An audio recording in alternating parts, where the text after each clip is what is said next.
Bonjour à tous, c'est Naum Chio pour ce nouveau tutoriel. La dernière fois, nous avons fait une présentation d'un petit projet que nous étions censés réaliser. Alors, nous revenons cette fois-ci pour implémenter cela.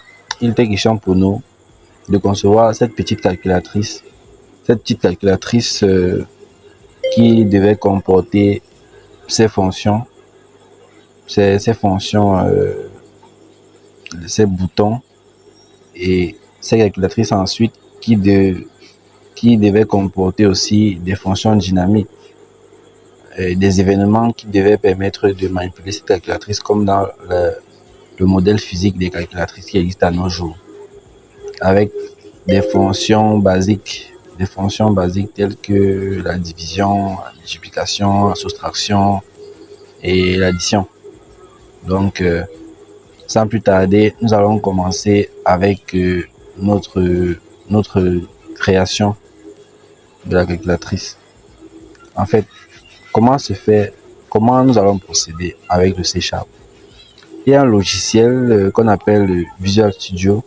Visual Studio ici, c'est Visual Studio, pas Visual Studio Code, il faut préciser.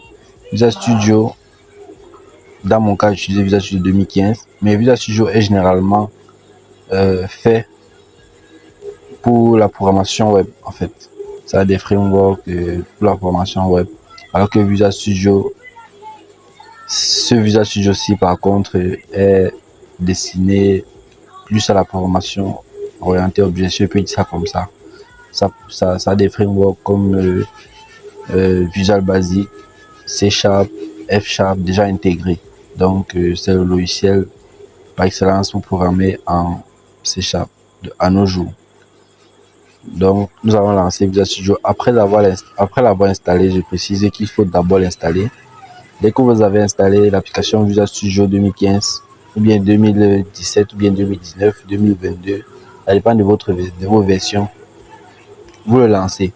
Lorsque vous allez le lancer, généralement, vous allez trouver une page comme celle-ci, dans laquelle vous voyez par exemple les projets récents,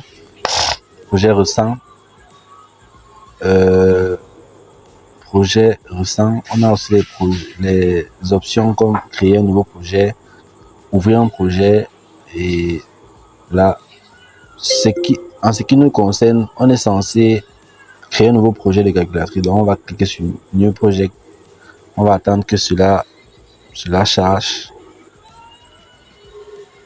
Ensuite, nous allons inscrire les informations qui concernent notre projet.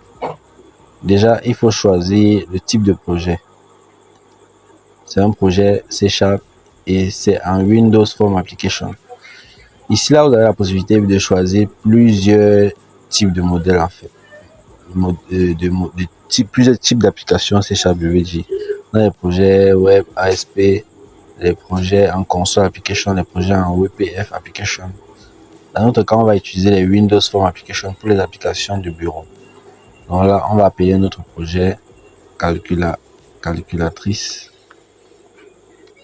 Et ici, vous choisissez l'emplacement dans lequel sera gardé votre fichier, bien votre projet. Lorsque vous finissez, vous cliquez sur OK. Là, vous venez de voir comment créer un projet dans Visual Studio et c'est tellement facile. Tout n'est qu'une question de manipulation en fait.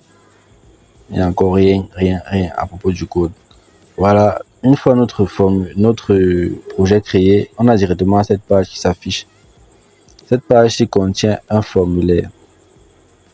Déjà, en formation orientée objet, on ne parle pas de page, on parle de formulaire. Les pages, c'est en web. Dans le terme le plus approprié est le terme formulaire. Là, nous avons un composant primaire, un conteneur, je veux dire un conteneur primaire. Ça, c'est un conteneur primaire parce qu'il est capable de contenir d'autres éléments. Par exemple, qu'on pourra ajouter dans notre boîte à outils. Donc, ça, c'est notre boîte à outils. Ça, c'est notre espace de travail.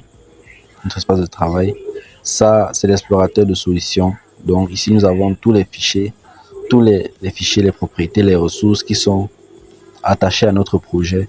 Ici, nous avons les options de paramétrage de la fenêtre. Comme je vous ai expliqué dans la vidéo précédente, tout n'est qu'une question de dessin en fait. C'est du dessin. Vous allez voir, on va beaucoup s'amuser dans la conception de notre application. En fait, ici, nous avons dans la boîte à outils, nous avons des composants. Dans ces composants, il y a des composants atomiques, des composants qui sont dans la plupart atomiques et des composants qui sont des conteneurs secondaires. En fait, donc là, dans notre cas, pour la calculatrice, nous allons utiliser des boutons, un champ de texte et c'est tout. Rien que des boutons et un champ de texte. On va commencer par un champ de texte. Le champ de texte s'appelle ici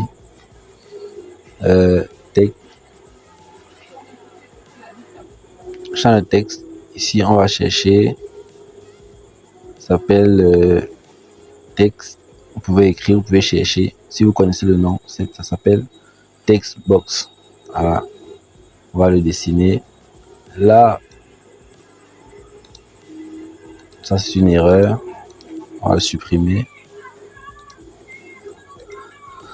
Le champ de texte est redimensionnable. Il faut juste cliquer là sur cette petite flèche et cocher l'option multiline pour pouvoir le redimensionner. Donc là, on aura cette barre de texte qui va nous permettre d'enregistrer ou bien qui va nous permettre d'afficher les valeurs qu'on aura cliquées par exemple dans les boutons. Sur les boutons, je vais dire. Maintenant, si le style de la fenêtre ne vous plaît pas, vous pouvez changer avec ce qu'on appelle le Form Border Style. Le Form Border Style, c'est une propriété qui permet de changer la qualité ou bien le style de la bordure de la fenêtre. En fait, si on clique là, vous allez voir, ça va changer. Form Border Style. On prend ma fixe. Là, voilà, vous voyez, ça a changé. Là, on a aussi la propriété.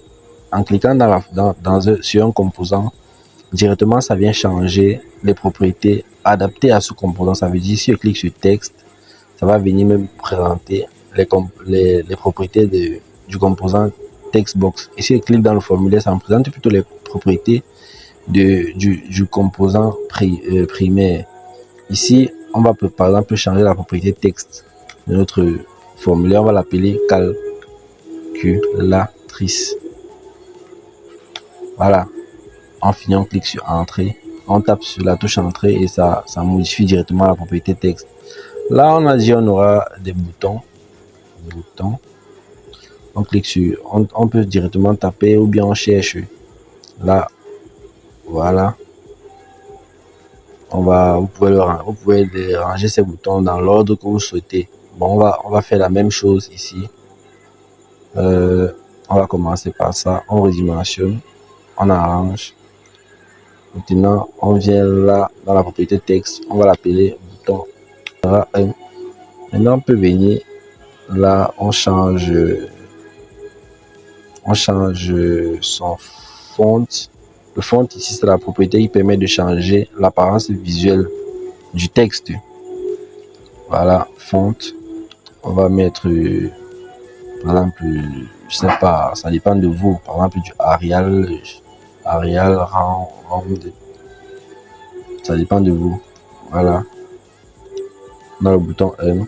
Maintenant, une méthode très facile que vous pouvez utiliser pour être rapide dans l'action. Vous cliquez sur le composant que vous voulez copier. Vous faites un CTRL C. Ensuite, un CTRL V. Donc, CTRL C plus CTRL V. La touche CTRL C plus CTRL V. Donc, CTRL C plus CTRL V.